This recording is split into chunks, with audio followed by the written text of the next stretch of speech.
4. Elle se sentait de mieux en mieux. À la mi-décembre, elle essaya de se lever, mais elle était encore très faible. On lui conseillait de rester encore au lit pour achever de se rétablir. Souvent, elle envoyait chercher Yura et Tonia et passait des heures à leur parler de son enfance à Varekino, dans la propriété de son grand-père, sur la Rinva, dans l'Oural.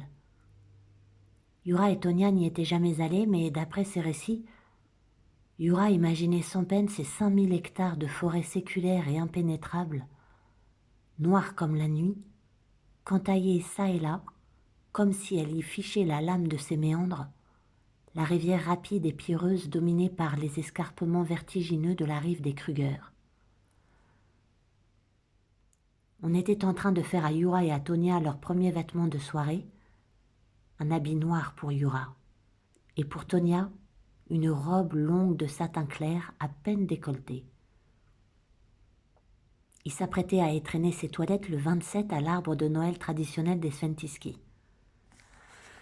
Le tailleur et la couturière avaient livré le même jour leurs commandes, Yura et Tonia les essayèrent, en furent satisfaits, et ils n'avaient pas encore eu le temps de les quitter lorsque Yigorovna vint les appeler de la part d'Anna Ivanovna. Ils passèrent dans sa chambre comme ils étaient, dans leurs vêtements neufs.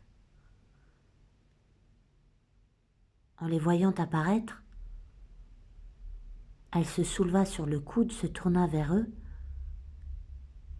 leur fit faire quelques pas et dit « Très bien, tout simplement ravissant.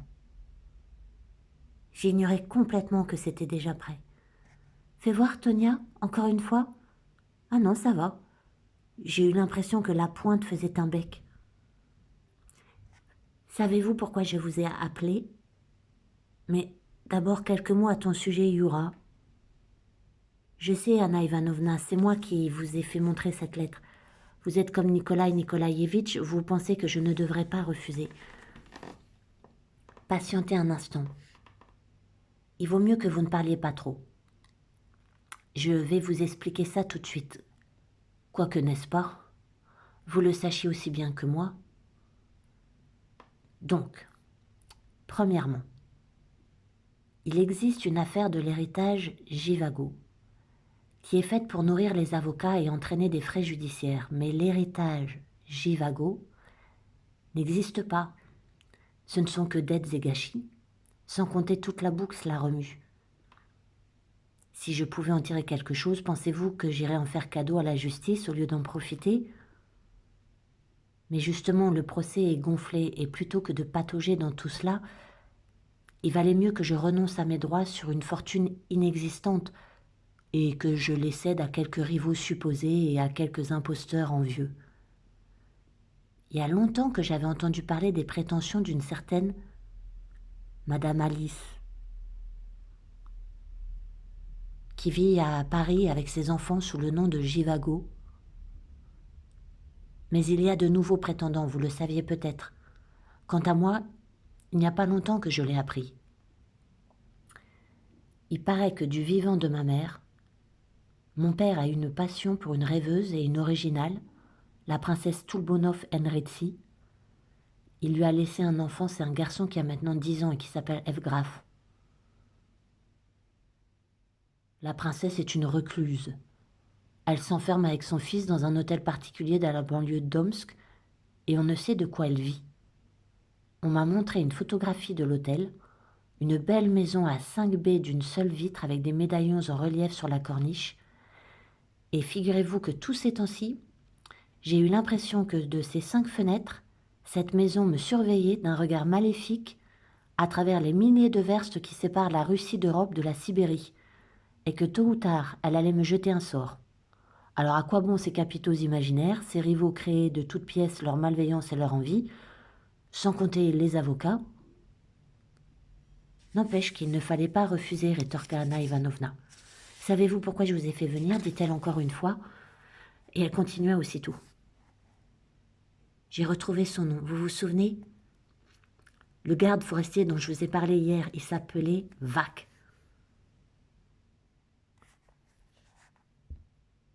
N'est-ce pas que c'est admirable? Un épouvantail de la forêt tout noir, barbu jusqu'aux sourcils. Et Vac. Il était défiguré, un ours avait failli le mettre en pièces.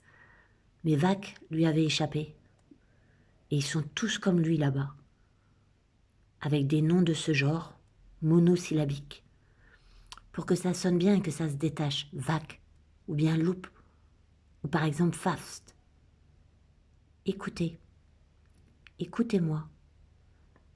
Parfois, on venait nous annoncer, c'est Aft ou Froll, mettons. Et ça partait comme une salve de fusil à 2 canons de grand-père et aussitôt nous filions tous à la cuisine. Et là, imaginez-vous, que voyons-nous? Un charbonnier qui venait de la forêt avec un ourson vivant, ou bien le garde-voie d'un secteur lointain qui apportait un échantillon de minéraux.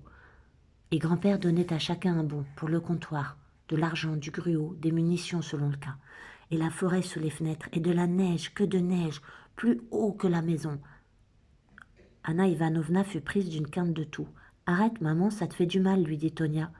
Aux exhortations de Tonia, Yura joignit les siennes. « Ce n'est rien, sottise. » Ah oui, à propos, Yegorovna m'a raconté que vous hésitiez à aller à l'arbre de Noël après-demain. Que je n'entende plus de ces sottises, vous n'avez pas honte? Tu en fais un drôle de médecin, Yura. Donc, c'est décidé, vous y allez, sans discussion. Mais revenons à Vac. Ce Vac était forgeron dans sa jeunesse. On lui avait arraché les entrailles au cours d'une bagarre, il s'en était fait de nouvelles, en fer. Que tu es bête, Yura? Crois-tu que je ne comprenne pas? Bien sûr que ce n'est pas à la lettre. Mais c'est ce que les gens disaient. Anna Ivanovna eut une nouvelle quinte de tout, beaucoup plus longue cette fois-ci. L'accès ne voulait pas passer, elle n'arrivait pas à retrouver sa respiration. Yura et Tonia se précipitèrent vers elle au même instant. Ils se dressaient, épaule contre épaule, auprès de son lit. Toussant toujours, Anna Ivanovna saisit leurs mains, les joignit dans la sienne et les garda jointes quelques instants. Puis lorsqu'elle eut retrouvé son souffle et sa voix, elle dit « Si je meurs, ne vous quittez pas. Vous êtes faits l'un pour l'autre. Mariez-vous. Là, je vous ai fiancés. » ajouta-t-elle, et elle fondit en larmes. 5. Dès le printemps 1906, avant son passage dans la dernière classe du lycée, 6 mois de liaison avec Komarovski avaient passé la mesure de la patience de Lara. Il était très habile à profiter de son abattement et lorsqu'il le lui fallait, il savait, sans le faire paraître, lui rappeler subitement son déshonneur. Lara tombait alors dans le désarroi que les voluptueux cherchent chez les femmes. Ce désarroi la livrait chaque jour davantage au cauchemar sensuel qui lui faisait dresser les cheveux d'horreur lorsqu'elle était dégrisée. Les contradictions de la démence nocturne étaient pour elle de la magie noire. Tout y était sans dessus-dessous et au rebours de la logique. Une douleur poignante s'exprimait par les éclats de rire argentins, la lutte et le refus signifiaient le consentement, et la main du bourreau était couverte de baisers et de reconnaissance. Il semblait que cela ne finirait jamais. Mais au printemps, à l'une des dernières leçons de l'année scolaire, Lara songea combien elle serait plus exposée en été, lorsque les classes auraient pris fin, car le lycée était le dernier refuge qui lui permit d'éviter Komarovski, et elle prit rapidement une décision qui devait changer pour longtemps le cours de sa vie. C'était une matinée de chaleur, l'orage se préparait. On travaillait devant les fenêtres ouvertes. Au loin, la ville grondait, toujours sur une note, comme des abeilles dans une ruche. On entendait crier des enfants qui jouaient dans la cour. L'odeur d'herbe de la terre et des jeunes pousses donnait la migraine, comme la vodka, et l'odeur entêtante des crêpes du Mardi Gras. Le professeur d'histoire parlait de Napoléon et de l'expédition d'Égypte. Lorsqu'il arriva au débarquement de Fréjus, le ciel noirci craqua, se fendit, déchiré par l'éclair et le tonnerre, et en même temps qu'un parfum de fraîcheur, des colonnes de sable et de poussière firent irruption dans la classe. 2 élèves se précipitèrent obligeamment dans le couloir pour appeler le garçon de salle et lui dire de fermer les fenêtres. Lorsqu'elles ouvrirent la porte, un courant d'air souleva et emporta à travers toute la classe les buvards de tous les cahiers. On ferma les fenêtres, l'averse tomba, l'averse de la ville, sale et mêlée de poussière. Lara arracha un feuillet de son carnet de notes et écrivit à sa voisine Nadia Kologrivova. « Nadia, Il faut que je me fasse une vie indépendante loin de maman. Aide-moi à trouver quelques leçons assez bien payées. Vous avez beaucoup de relations parmi les riches? Nadia répondit par la même voix. On cherche une préceptrice pour l'IPA. Viens travailler à la maison. Ça serait formidable. Tu sais combien papa et maman t'aiment. 6. Pendant plus de 3 ans, Lara vécut chez les Kologrivov comme à l'abri d'une muraille de pierre. Rien ne venait porter atteinte à son indépendance, et même sa mère et son frère, auxquels elle se sentait de plus en plus étrangère, ne se rappelaient pas à son souvenir. Lavrenti Mikhailovitch Kologrivov était un gros industriel moderne, un esprit pratique, doué et intelligent. Il avait pour le système moribond la double haine d'un Richard fabuleux qui aurait pu racheter le trésor entier de l'État et de l'homme du peuple parvenu au fait de sa carrière étourdissante. Il cachait des proscrits dans sa maison, il fournissait des avocats aux accusés politiques et, disait-on en plaisantant, il sapait lui-même sa situation de propriétaire en organisant des grèves dans sa propre usine. Lavrenti Mikhailovitch était un excellent tireur et un chasseur passionné. Et pendant l'hiver de 1905, il avait passé ses dimanches au bois d'Argent et au bois aux Rennes, où il faisait faire des exercices de tir aux formations de combat. C'était un homme remarquable. Sérafina Filipovna, sa femme, le valait. Lara avait pour l'un et l'autre une admiration enthousiaste. Tout le monde chez eux aimait la jeune fille comme si elle eût fait partie de la famille. Il y avait 3 ans que Lara vivait sans souci, lorsque son frère, Rodia, vint la voir.